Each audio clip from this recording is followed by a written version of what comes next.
bonsoir. Aujourd'hui, je me propose de t'endormir dans l'ambiance feutrée des bibliothèques. Il n'y a rien de plus reposant qu'une bibliothèque en réalité. Pas de bruit ou très peu, et parfois des chuchotements, ou alors la lecture d'une pensée qui traverse l'esprit. Ce que j'ai prévu aujourd'hui.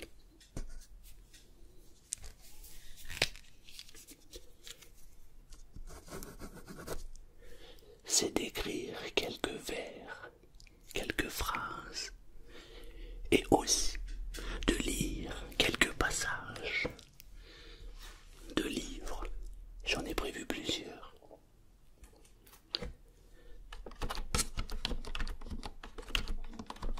Mais parfois, dans la bibliothèque, il y a aussi des gens qui écrivent, qui font des devoirs avec l'ordinateur. J'ai prévu le clavier. Une très belle ambiance nous attend pour nous endormir. Installe-toi confortablement et c'est parti.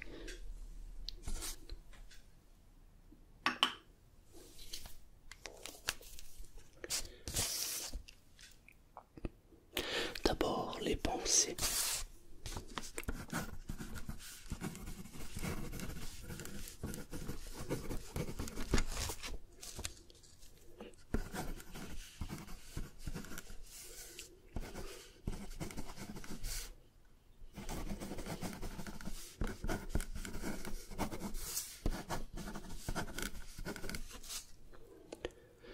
J'adore assembler des mots qui forment des phrases et qui laissent réfléchir.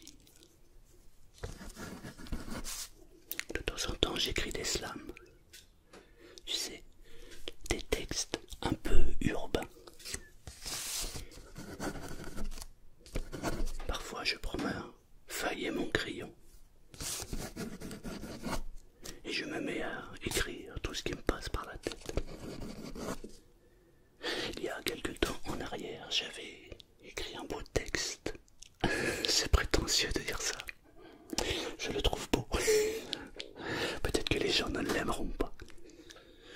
Moi je l'aime, c'est déjà la base.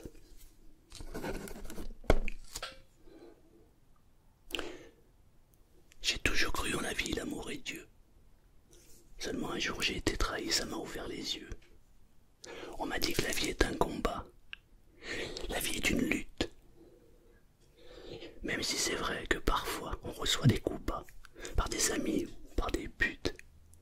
La vie est belle. La vie est remplie d'amour. Quand tu te laisses porter par la vie. Bah oui ma belle, la vie devient magique.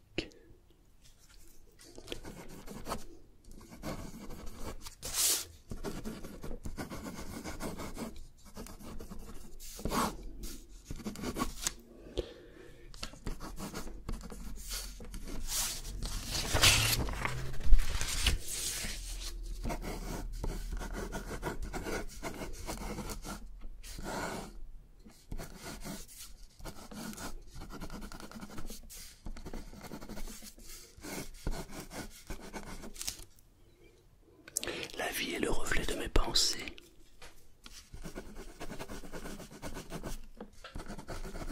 Un changement de pensée suffit à changer de vie.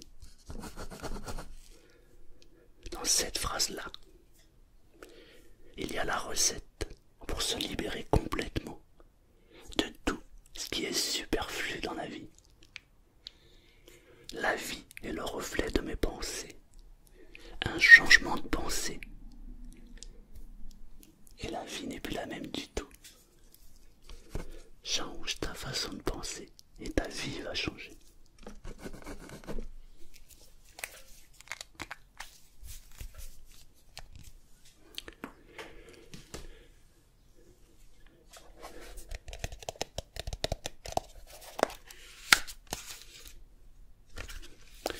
N'ayant plus 20 ans, il me faut mes lunettes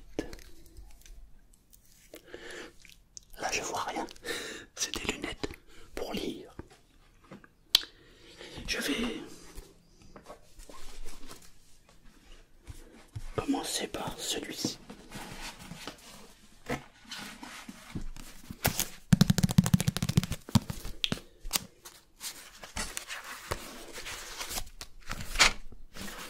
Un très très joli livre, La dure loi du karma.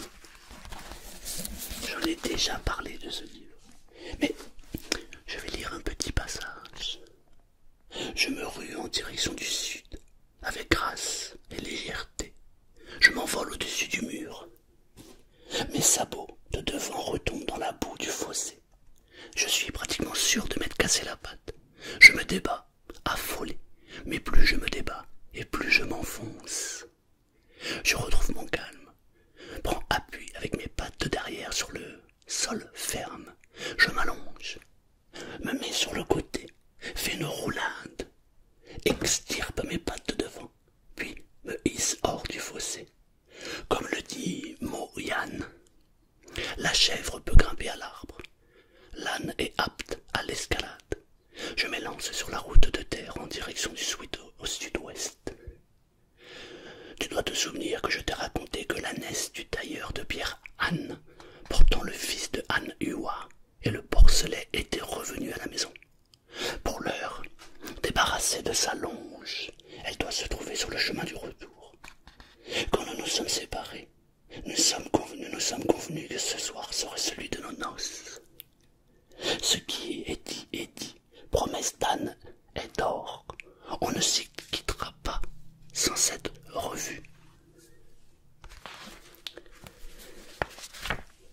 Dans les livres, lorsqu'on lit le livre, on reçoit des messages. Il y a des métaphores. Je ne sais pas si tu as capté la première métaphore qu'il y avait. Je te la refais. Je me rue en direction du sud. Mes sabots de devant tombent dans la boue du fossé. Je me débat, affolé, mais plus je me débat, plus je m'enfonce. Je retrouve mon calme. Je prends appui avec mes pattes de derrière sur le sol ferme. Je m'allonge, je me mets sur le côté, fais une roulade, extirpe mes pattes de devant. C'est une très très jolie métaphore de la vie. Plus on se débat, plus on se bat, plus on essaie de trouver la solution au problème, moins on y arrive.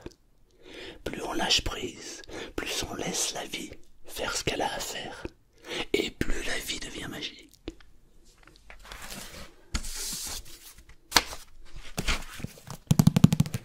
C'est l'histoire d'un homme qui décède brutalement et se réincarne dans un âne.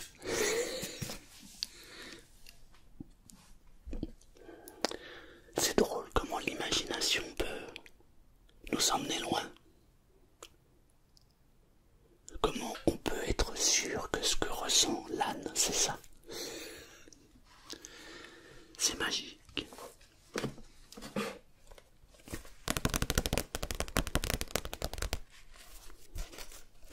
Cisia Ziké. Celui-ci s'appelle Fièvre.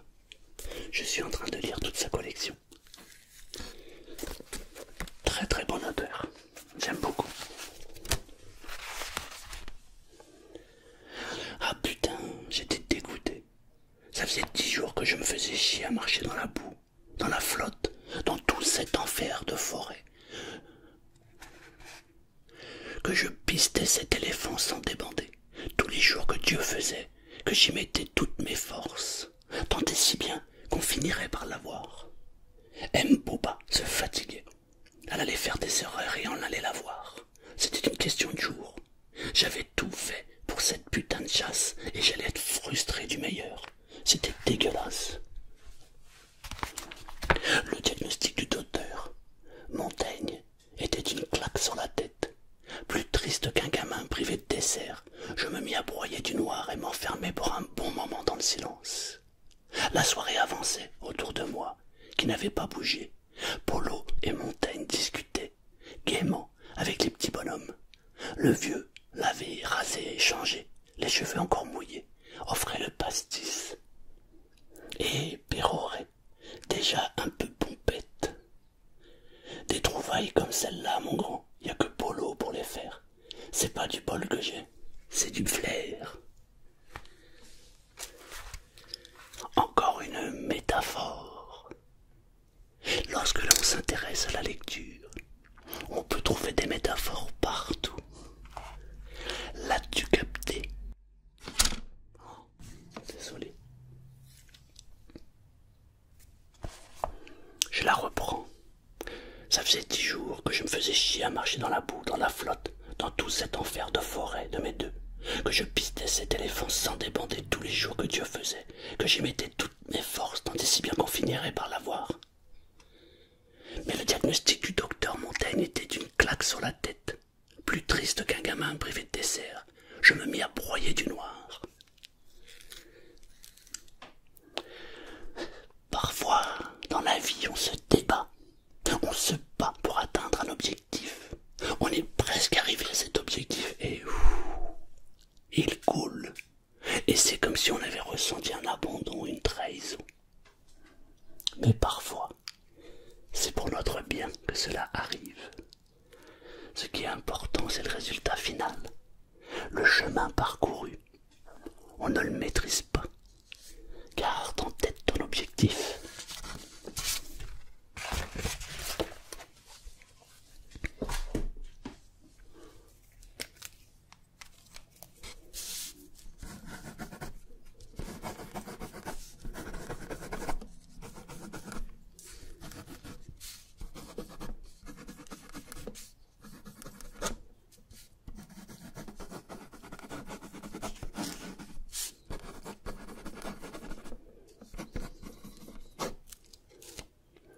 Toujours plus.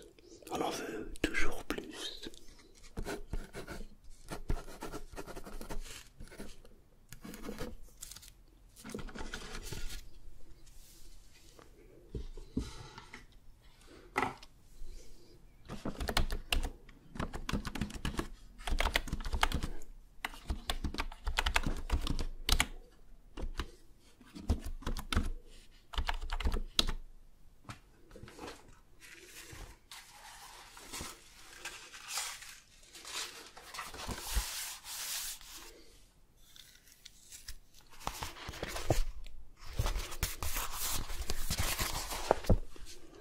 Tu verras.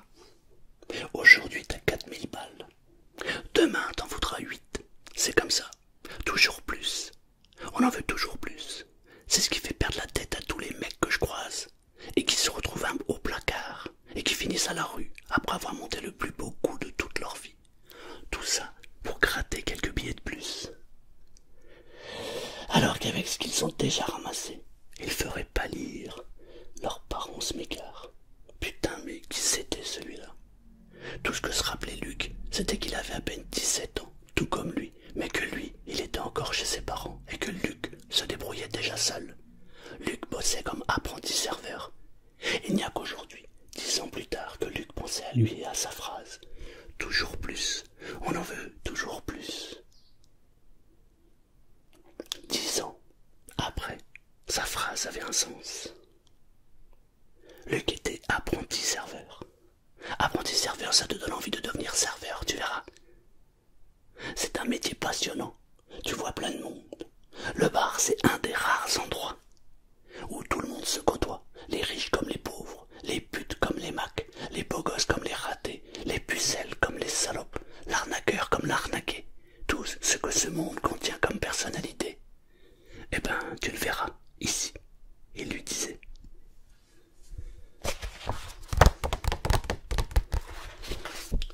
Nouvelle métaphore. Toujours plus. On en veut toujours plus. Je crois que ça se passe de commentaires. À croire qu'il n'y a jamais de limite. Le secret du bonheur, c'est d'apprécier cet instant présent et se contenter de ce que nous avons à cet instant présent. Toujours plus. C'est ce qui fait perdre la tête à tous les gars que je croise.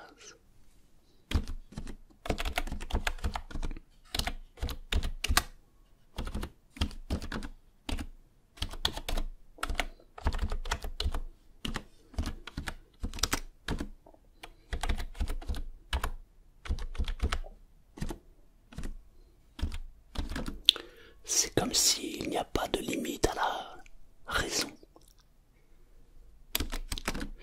T'as 1 million, t'en veux 2, t'en as 2, t'en veux 4. Quel est le but de courir après tout ça? Je n'ai jamais trouvé la solution à cette question.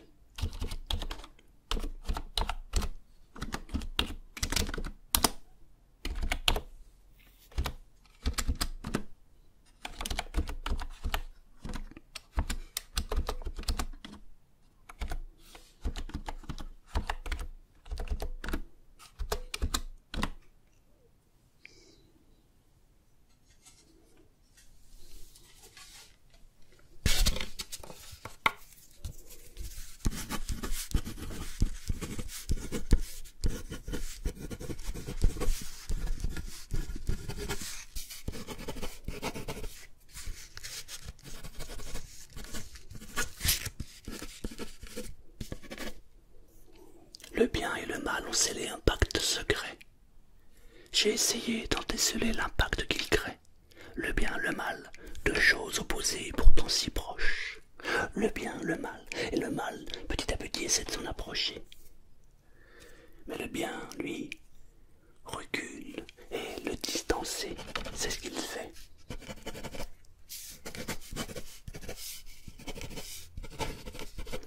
Dans cette ville, il y a des choses étonnantes. Parfois, on vit quelque chose de mal, on prend du recul et on se rend compte que c'était pour notre bien.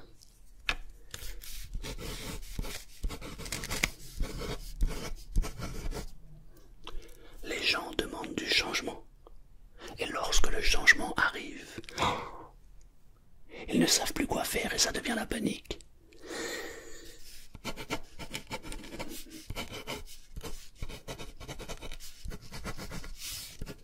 Il faut juste laisser la vie couler.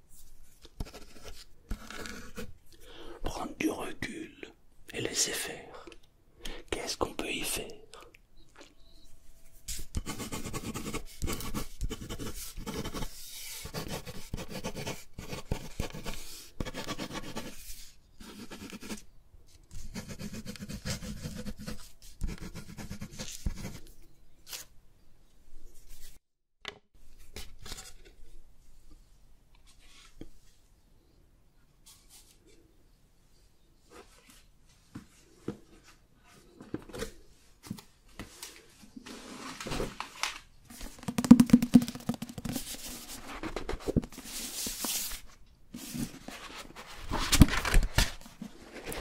Intuition.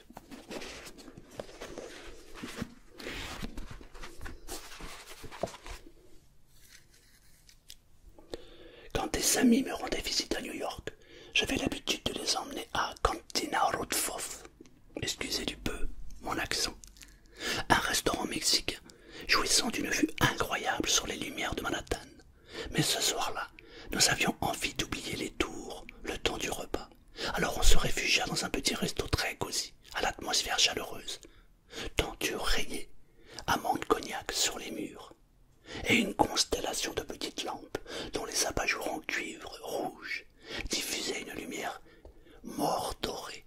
On nous installa dans le confortable petit fauteuil au design contemporain, en bois de Wenge et velours gris. J'adore le Wenge. Ma cuisine est Wenge. J'aime cette couleur. Je suis juste frustré que mes intuitions n'aient pas servi à quoi que ce soit. Moi aussi. Mais il s'en est fallu de peu, dit Anna, en prenant en main son verre de merlot de Napa Valley. Nous trinquâmes à la réussite des pompiers de New York. La tour Barclay avait été dévastée par le feu, mais ce n'était pas effondré. Les seules victimes à déplorer s'étaient blessées lors de la bousculade géante au moment de l'évacuation. En survolant la ville tout à l'heure, dis-je, j'ai réalisé à quel point cette ville avait une identité masculine. Tous ces gratte-ciel dressés à la verticale, dans un alignement affreusement rationnel, sans aucun sens de la beauté, de la douceur, rien que du béton et du métal, c'est rugueux, c'est froid, et ça pique de partout. Elle sourit. Y a-t-il une métaphore?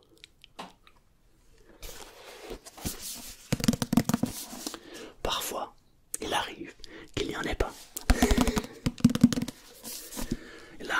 simplement un préjugé sur la rugueur de l'homme. Mais il n'y a pas que des hommes rugueux. Il y a aussi des hommes sympathiques.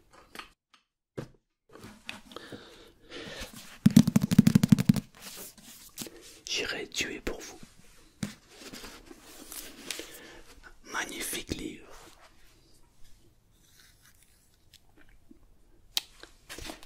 Malgré le peu de sympathie qu'il éprouvait pour son instructeur, Marc se montra un excellent élève, comme si tous ses gestes étaient innés chez lui. Et en 2 mois, il apprit aisément à maîtriser les techniques essentielles qu'on attendait d'un agent clandestin. Lui, porté par une nouvelle espérance, il voulait simplement être le meilleur. Quand il eut enfin terminé toutes les démarches administratives qu'on lui avait demandé d'accomplir, Marc appela comme convenu son hôté au numéro qui avait littéralement ingurgité. Olivier lui donna alors de nouveau rendez-vous dans un parking cette fois. Vulcain a l'air content de votre progression.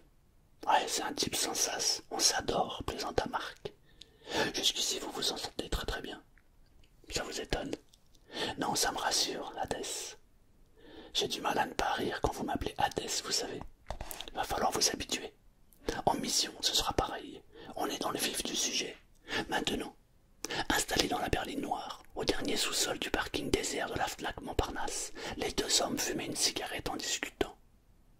Je vous cache pas que Marc s'arrêta de parler, masquant mal un accent de pudeur inattendu. Oui, eh bien disons que tout ça, j'y prends un certain plaisir, Olivier. D'Artan sourit. Je le vois, ce n'est que le début, mon garçon. Vous allez maintenant avoir une nouvelle épreuve, et ce sera pas seulement un test. Un test. Ça a une utilité pour la boîte. Alléluia. Il y a là-dedans une liste de pays européens, fit l'officier en tendant une enveloppe à son voisin. Vous allez devoir voyager clandestinement à travers tous ces états et en ramener le plus de plaques numérologiques possible en notant à quel modèle de voiture chacune correspond.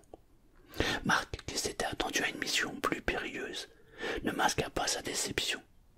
Ça a l'air trépidant. Soyez patient, ces plaques pourront servir de doublette lors de futures missions de la DGSE, et c'est un excellent entraînement pour vous. Si vous le dites.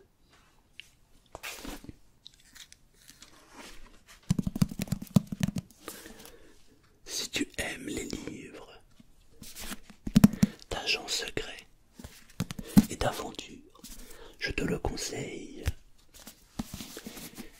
Henri Lavenbroek, j'irai tuer pour vous. Une perle. Cet auteur est juste magique.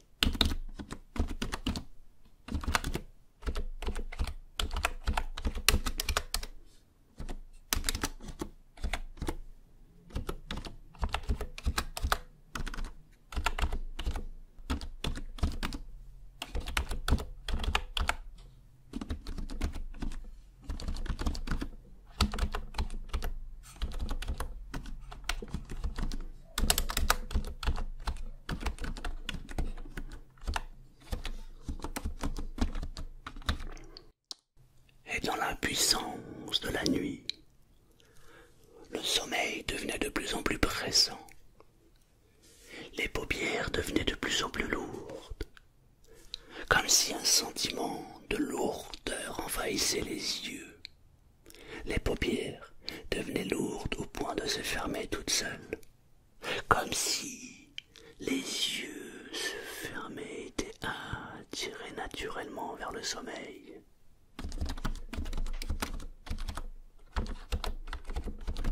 Et cette envie irrésistible de dormir devenait de plus en plus pressante, de plus en plus présente. Les paupières devenaient de plus en plus lourdes, et le silence qui régnait entre 2 chuchotements avait le pouvoir de m'attirer vers cette envie de dormir.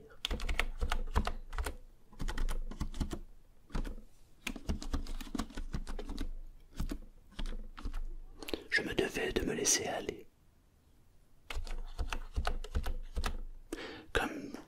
sentiment de bonheur, comme un sentiment de la mission accomplie, était maintenant présent en moi.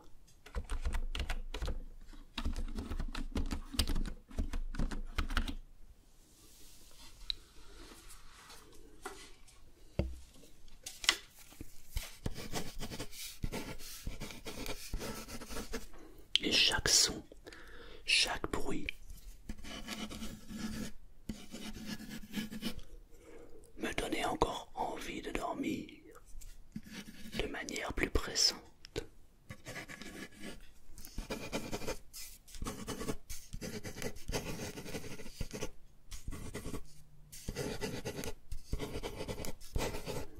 Et dans un mouvement naturel, je me tournai une dernière fois et je me laissais aller à dormir. Il ne me restait plus qu'à enlever les écouteurs, les poser sur la table basse et laisser les yeux fermés pour profiter de cette nuit qui, je le sais, va être magique. Et ce sommeil va être réparateur.